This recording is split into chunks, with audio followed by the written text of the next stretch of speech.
আমরা এখন সিলেট আছি।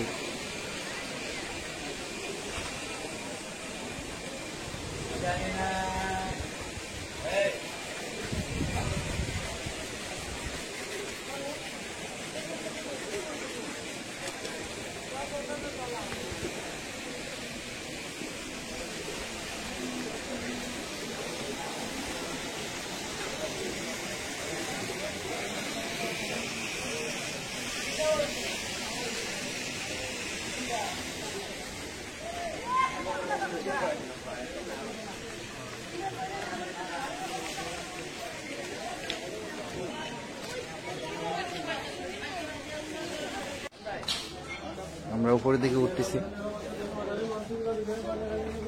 মাঝের ভিতরে। এখানে সবাই জিয়ারত করে আসে যায়।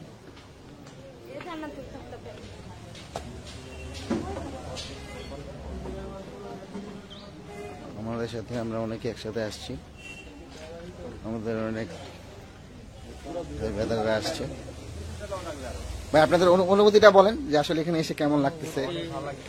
মানে এই জায়গার এক্সপিরিয়েন্স আসলে বলার মতো কিছু নাই, অলওয়েজ ভালো থাকে, নাইস এক্সপিরিয়েন্স। আর আমাদের ট্যুরটা মোটামুটি এখন পর্যন্ত অনেক ভালো, সামনে আরো ভালো যাবে। স্যাম, আপনার কেমন লাগতেছে ট্যুরে? খুবই ভালো লাগতেছে, খুব শান্ত আবহাওয়া। রঞ্জিত, মানে এখানে এসে একটা ফিল হচ্ছে না যে একটা আল্লাহর একটা দরবারে আসছি? হ্যাঁ, অবশ্যই। মানে কেমন অনুভূতি? মনের মধ্যে একটা প্রশান্তি চলে আসে, ভিতর থেকে একটা আলাদা একটা শান্তি আসে। আলহামদুলিল্লাহ। রাকিব, তোর কি অবস্থা? এখানে এসে তোর আসলে কেমন ফিল হচ্ছে? আমি হচ্ছে ফিলের এরকম কেমন অনুভব হচ্ছে যে একটা এখানে যে অনুভূতি, কেমন আমাদের বলার মতো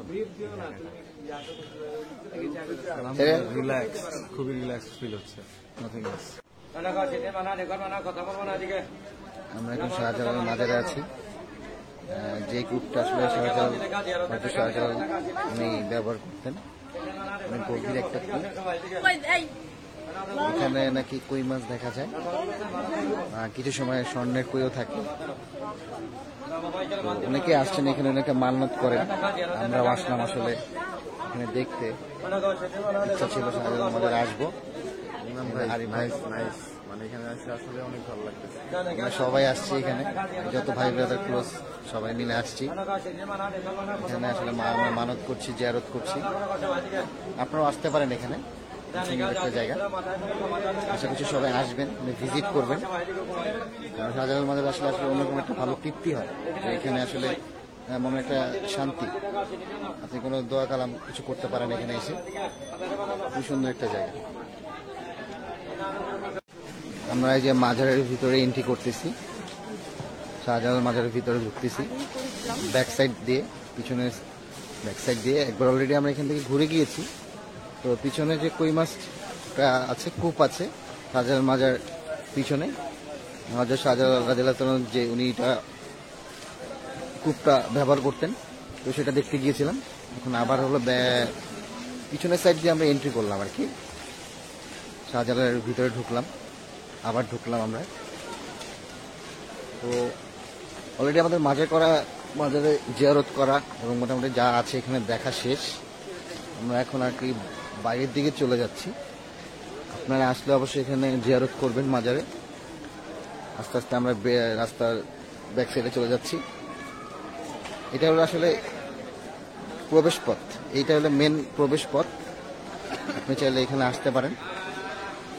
আমরা অলরেডি বাইরের পথে চলে যাচ্ছি, জিয়ারত শেষ হয়ে গেছে।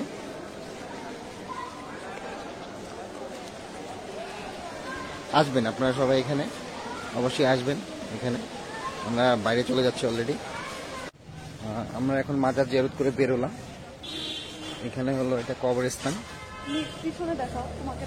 এটা কবরস্থানের রোড। এখন যাচ্ছি আর কি সামনের দিকে, ফুল কবরস্থানটা আর কি। এটা কবরস্থানের গেট। মাজারের পিছনে যে কবরস্থানটা আছে এটা হলো সেটা। আপনারা আসলে এখানে অবশ্যই জিয়ারত করবেন।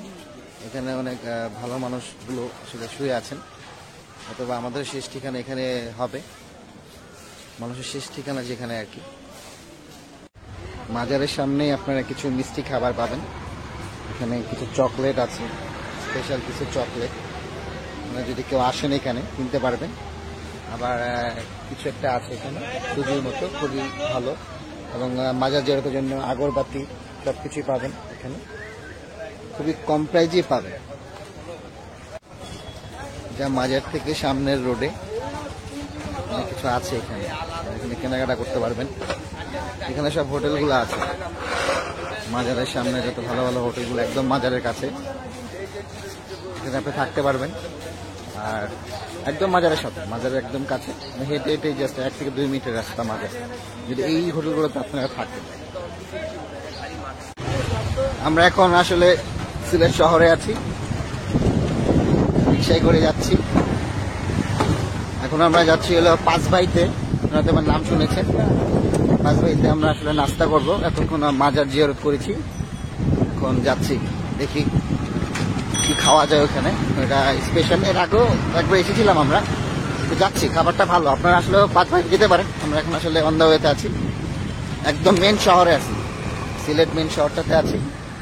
এটা হলো আপনার সিলেট 4 রাস্তার মোড়। আমরা এখান থেকে ঠিক ডান দিকে চলে যাব।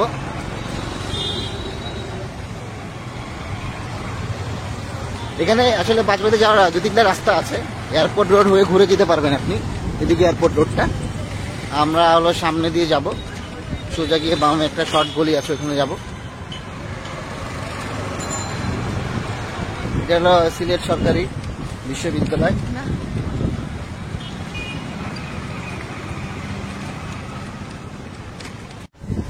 আমরা এখন সালমান শাহ নায়ক সালমান শাহ বাড়ির সামনে আছি। পাঁচভাইতে যাওয়ার পথে আপনি বাড়িটা দেখবেন, খুব সুন্দর বাড়িটা। আমরা পাঁচভাইতে চলে আসছি, আমরা পাঁচভাইতে।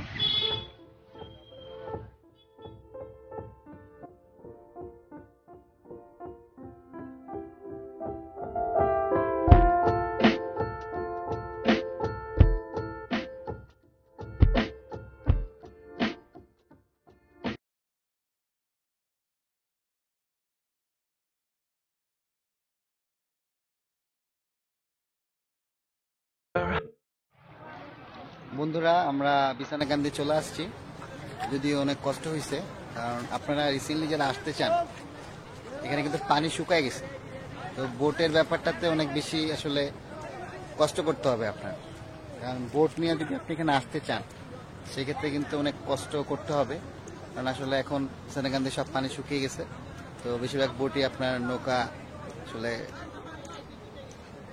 আটকে যাচ্ছে মাটির সাথে, সেদিকে একটু খেয়াল রাখতে হবে।